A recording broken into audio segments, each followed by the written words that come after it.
Hello दोस्तों, मेरा नाम सोनम है। रात के 12 बजे फ़ोन की घंटी बजी। उस समय मैं और राज शर्मो-हया भूलकर एक दूसरे से लिपटकर शारीरिक संबंध बना रहे थे। दोबारा फ़ोन की घंटी बजी। मैं बोली, राज तुम्हारा फ़ोन बज रहा है। राज ने कहा, मुझे डिस्टर्ब मत करो। इसके बाद हम दोनों अपने काम में बिज़ी हो गए। कुछ समय बाद राज ने कहा, बहुत मज़ा आया। मैं कुछ कहती उससे पहले फ़ोन की घंटी फिर बजी। मैं बोली, राज फ़ोन। राज ने कहा, तुम ही फ़ोन उठा लो। मैंने कहा, हेलो, कौन हो तुम? इतनी रात को बार बार फ़ोन क्यों कर रहे हो?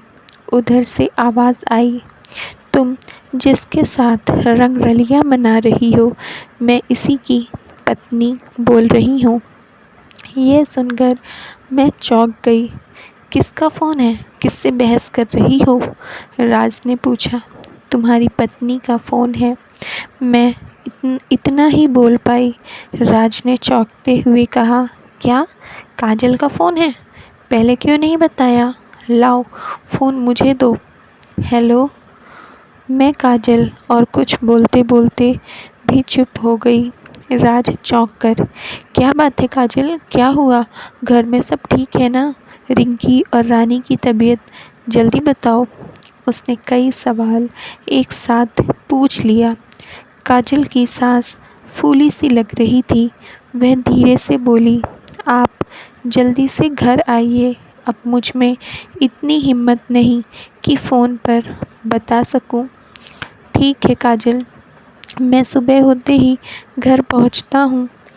राज फ़ोन रखकर सोच में डूब गया। 3 साल भी नहीं हुए थे। अच्छी नौकरी और मुँह मांगी तनख्वाह ने आखिर उसके बरसों के बांध को तोड़ दिया था। पुरानी नौकरी के साथ पुराने शहर और घर परिवार को छोड़कर वह यहाँ आ बसा था। पत्नी काजल ने कई बार समझाया, 2 जवान बेटियों को भला वह नौकरी पेशा औरत कैसे संभाल पाएगी, सब अकेले ही। लेकिन राज को एक ही धुन सवार थी कि किसी भी तरह अमीर बनना है। राज के हुनर की वहाँ कोई कदर ना थी। वह ज़्यादातर समय घर पर ही बिता देता था। नौकरी करने वाली पत्नी को उसका घर से जुड़े रहना बड़ी राहत देता है। बेटियों को स्कूल लाने ले जाने की जिम्मेदारी राज की थी। साथ साथ सब्जी और राशन की जिम्मेदारी भी। कुल मिलाकर एक खुशहाल परिवार था। लेकिन उस माहौल में पहला कंकड़ इसी दिन पड़ गया था जिस दिन राज के पड़ोसी अपनी नई मोटरसाइकिल ले आए थे। वह एक ठेकेदार था। हर साल लाखों रुपए का मुनाफा और मुनाफे के साथ साथ मशहूर हो गया था उसका नाम। राज को अंदर ही अंदर यह सब चीज़ कहीं चुप गई थी। एक दिन राज अपनी सारी जमा पूंजी जोड़ने बैठा। काजल, काजल, कहाँ हो तुम? कपड़े सुखा रही हूँ। कपड़े सुखाकर जल्दी आओ। हाँ सुनो, आज तक मैंने तुम्हें जितने भी रुपए रखने को दिए हैं वह सब लेकर आओ। अब इन पैसों से क्या करने का इरादा है तुम्हारा? किसी के बहकावे में आकर ज़्यादा मुनाफा जोड़ने के चक्कर में नहीं आइएगा। अमीर बनकर ज़िंदगी बिताना मेरा सपना है। मैं तुमसे बहस नहीं करना चाहती। तुमने अपने मन में ठान लिया है वह सब करो, लेकिन अपनी हद में रहकर। आज राज एक कंपनी का एमडी है। घर है, आलीशान बंगला, गाड़ी, चपरासी, सब कुछ है उसके पास। लेकिन उन सुविधाओं का मज़ा उठाने के लिए उसका परिवार साथ नहीं है। जिनके लिए यह सब किया वे अपनी ज़िंदगी के नियमों को लांघकर उसके पास रहने नहीं आ सकते, सिवाय तीज त्योहार के। राज ने शहर के कुछ लोगों से धीरे धीरे अपना मेल जोल बढ़ाया और वह एक बियर बार में पार्टनर बन गया। वहाँ रुपयों की बारिश होने लगी। राज अपनी सोच से बाहर निकला। आखिर घर में क्या दिक्कत हुई है जो काजल उसे फ़ोन पर बताने के लिए हिम्मत ना कर सकी। राज ने अपने मोहल्ले के एक करीबी दोस्त से वादा लिया था कि उसकी गैर हाजिरी में वह उसके घर पर नज़र रखेगा और उसकी बीवी बेटियों की खैर खबर लेता रहेगा। कहीं उसके दोस्त ने घर में कुछ गड़बड़ तो नहीं की होगी या बाहर का कोई। दूसरे दिन राज घर पहुंचा।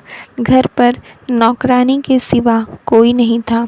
उसने बताया, साहब, काजल मैडम और इनकी बेटी किसी डॉक्टर के पास गए हुए हैं। वे लोग आते ही होंगे। कुछ देर बाद काजल और रिंकी घर पहुँचे। राज ने पूछा, काजल, घर में रानी भी नहीं है और तुम दोनों किसी डॉक्टर के पास गई थी। रिंकी, तू अपने कमरे में जा, मैं इसका चेकअप कराने गई थी। काजल दुखी लहजे में बोली, चेकअप कराने? क्यों? सुनो इसकी करतूत। कल 7 बजे जब मैं सब्जी लेने जा रही थी तब मेरी नज़र सोफ़े पर बैठी रिंकी पर पड़ी। सर पर हाथ रखकर देखा तो उसको तेज बुखार था। डॉक्टर के पास से लाई दवा रिंकी को दी और उसके पास बैठे बैठे मेरी आँख लग गई। आधी रात को मेरी नींद खुली। देखा तो रिंकी को बुखार उतर गया था। सोचा रानी को देखती चलूं। रानी अपने कमरे में तो थी पर उसके साथ में था आपके दोस्त शर्मा जी का बेटा। यह देखकर मेरे पैरों तले की ज़मीन खिसक गई। शर्मा का लड़का? राज चिल्लाया। रुको, अब दूसरों से लड़ना झगड़ना समझदारी की बात नहीं है, ना ही किसी पर आँख मूंद कर यकीन करना। रिंकी और रानी मेरी एक बात नहीं सुनती, उल्टा तुम्हारी तरह मुझे डांट देती हैं। आजकल घर में जो कुछ भी हो रहा है तुम्हारे बुरे काम का असर है। दोनों जवान बेटियां मेरे हाथ से निकल चुकी हैं। उन्हें सही राह पर लाना तुम्हारी जिम्मेदारी है। राज सर पकड़कर बैठ गया। वह पछता रहा था कि अपने परिवार से दूर रहना, किसी पराये पर यकीन करना और ज़िंदगी में ऊंची उड़ान भरना कभी कभी बेवकूफ़ी भरा काम भी हो सकता है।